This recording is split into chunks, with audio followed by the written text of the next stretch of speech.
गांडा मुस्कुरा रहे हैं। फ्रस्ट्रेशन है आप लोगों के अंदर का। एग्जिट पोल के बाद संदीप दीक्षित को अगर आपने सुना हो, तमाम दावे उनकी तरफ से किए गए और कह रहे हैं हम बहुत बेहतर परफॉर्म करने वाले हैं। डबल डिजिट पे वोट शेयर इस बार अगर कांग्रेस का हो गया तो मुसीबत तो है ना आप लोगों के लिए। नहीं, पता नहीं, मुझे तो लगता है कि संदीप दीक्षित जी फ्रस्ट्रेटेड नजर आ रहे थे जिस तरीके से वो बात कर रहे थे। कांग्रेस 4-5 सीटों पे अपनी प्रेजेंस शो कर रही है, उससे ज्यादा कहीं कोई नंबर्स में कन्वर्ट हो रहा है ऐसा हमको अभी प्रतीत नहीं होता है किसी भी तरीके से।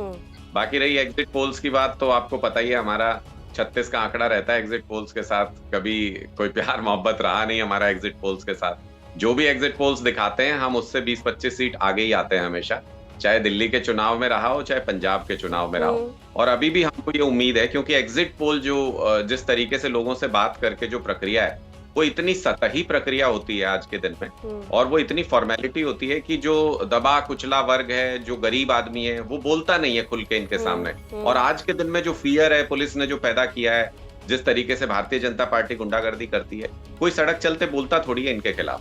तो इसलिए मुझे नहीं लगता है कि एग्जिट पोल्स में कभी भी सही नंबर इनके सामने आ सकते हैं। हमें पूरी उम्मीद है, हमने अपना भी असेसमेंट किया है, बूथ से भी रिपोर्ट आई है, हमें पूरी उम्मीद है। जी, आपका असेसमेंट क्या कहता है, क्योंकि रोहन गुप्ता जी अपने लिए 52 सीट्स का आकलन कर रहे हैं। नहीं, वो करने को तो अब अगले 36 घंटे तो उनको जो मर्जी करने दीजिए। रोहन गुप्ता जी को मुख्यमंत्री भी बनाना है तो 36 घंटे के लिए बना लीजिए, क्योंकि उसके बाद तो चौथी बार अरविंद केजरीवाल जी बनने जा रहे हैं दिल्ली के मुख्यमंत्री।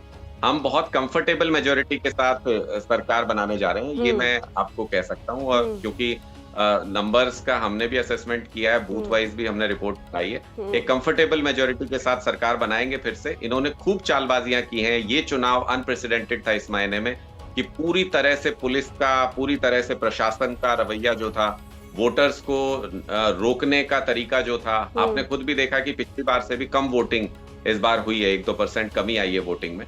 वो साफ तौर पे दिखाता है ये वोटिंग बढ़नी चाहिए थी। अगर एनकरेज करता चुनाव आयोग वोटर्स को तो ये वोटिंग बढ़नी चाहिए थी। जगह जगह पे प्रयास हुआ ऐसा कि मंदी कर दी जाए वोटिंग या उसको रोकने का प्रयास। केवल आम आदमी पार्टी ही नहीं कर रही, ये शिकायत समाजवादी पार्टी भी कर रही थी, क्योंकि मिल्कीपुर में भी उपचुनाव हुआ था और हम मनोज सिंह काका हमारे साथ जुड़े हुए हैं। आप लोगों ने दिल्ली में तो बहुत साथ दिया आम आदमी पार्टी का, खूब अपील भी की कि वोट दिए जाएं, झाड़ू का बटन दबाया जाए, लेकिन तमाम एग्जिट पोल्स इसके उलट अभी तक अनुमान जता रहे हैं। मैं बार बार इस बात को दोहरा रही हूं कि ये केवल एग्जिट पोल का अनुमान है, एग्जैक्ट पोल के नतीजे इससे बिल्कुल उलट हो सकते हैं, क्योंकि पास्ट में भी ऐसा देखा गया है। आपका टेक?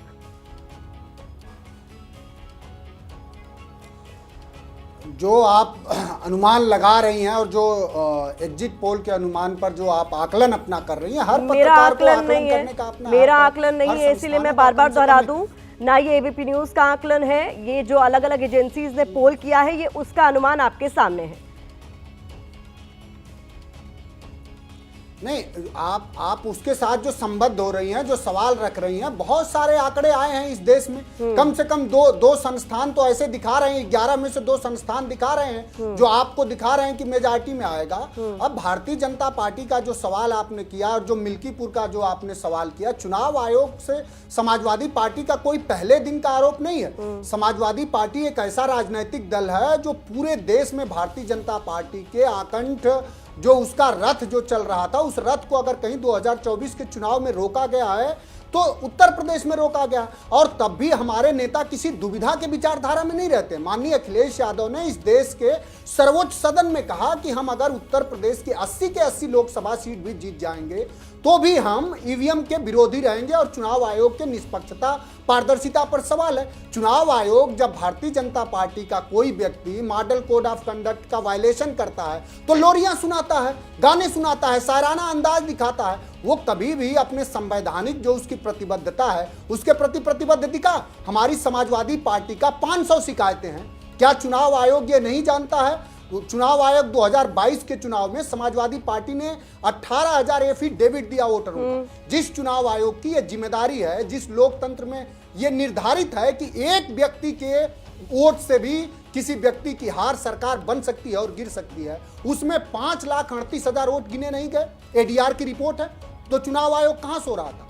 लगातार हम लोगों ने कहा, लगातार हम लोगों ने सवाल उठाया मिल्कीपुर में, लगातार एक भारतीय जनता पार्टी का कार्यकर्ता स्वीकारोक्ति करा है कि एक लोगों ने 6 वोट डाला है। तो चुनाव आयोग, इसीलिए कोई संस्थान जब मर जाता है, प्रतिमा जी मैं खत्म, कोई संस्थान जब मर जाता है तो उसे उसका अंतिम संस्कार किया जाता है। और अंतिम संस्कार अंतिम वस्त्र से होता है। इसीलिए समाजवादी पार्टी ने उनको अंतिम वस्त्र प्रस्तुत करा। जो आज प्रधानमंत्री जी का साराना अंदाज था उस पर भी सुन लीजिए, क्योंकि जो बेड़ियां लगा करके और हथकड़ियां लगा करके अपने ही नागरिकों को, इससे पहले कभी डिपोर्टेशन नहीं हुआ, इससे पहले प्रवासी नहीं आए, जरूर आए, लेकिन कभी हथकड़ियां और बेड़ियां लगा के नहीं आए। वो हथकड़ियां और बेड़ियां हमारे प्रवासी नागरिकों में नहीं थी, वो मोदी सरकार में हथकड़ियां और बेड़ियां लगी। विश्वगुरु ऐसे ही जो आपने तमाम बातें कही उस पर जवाब ले लेते हैं। ठीक है, आपने अपना कंसर्न भी रेज किया है रोहन गुप्ता जी,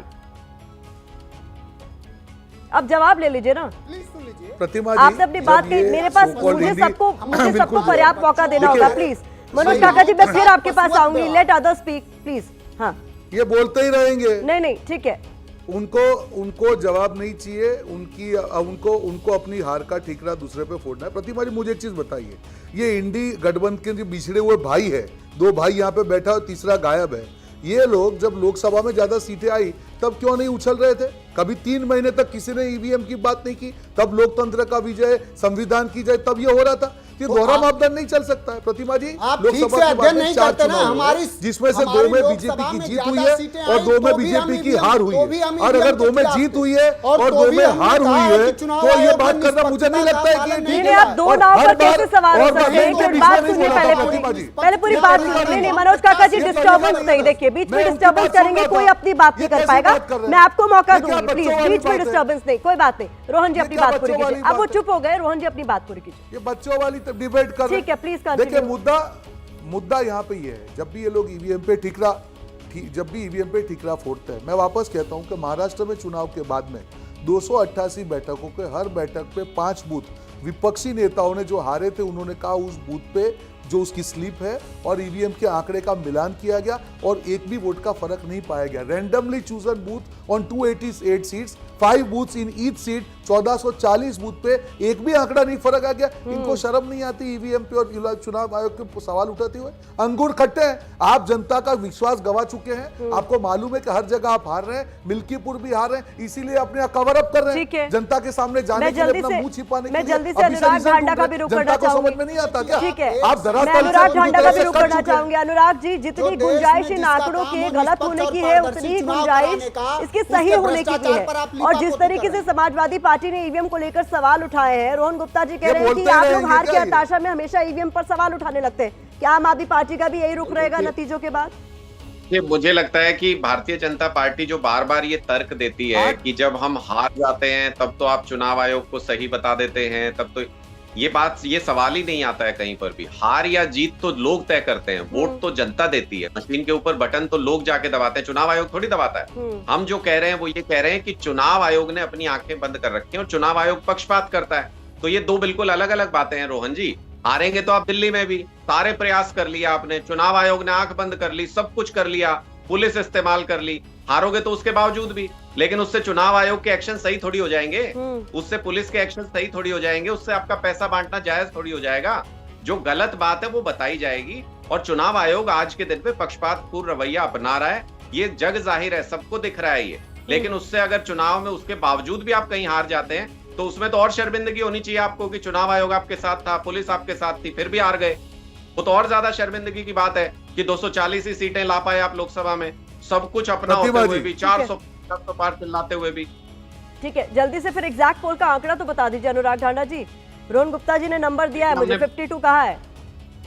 हमने तो बता दिया कि 50-55 के आसपास सीटें हम लेकर के बहुत अच्छे तरीके से, अच्छे मैंडेट के साथ सरकार बनाने जा रहे हैं दिल्ली के अंदर। दिल्ली के लोगों का साथ हमारे पास है, चुनाव आयोग और पुलिस इनके साथ है। मतलब यमुना में लुटिया नहीं डूबेगी, ये आपको पूरा यकीन है?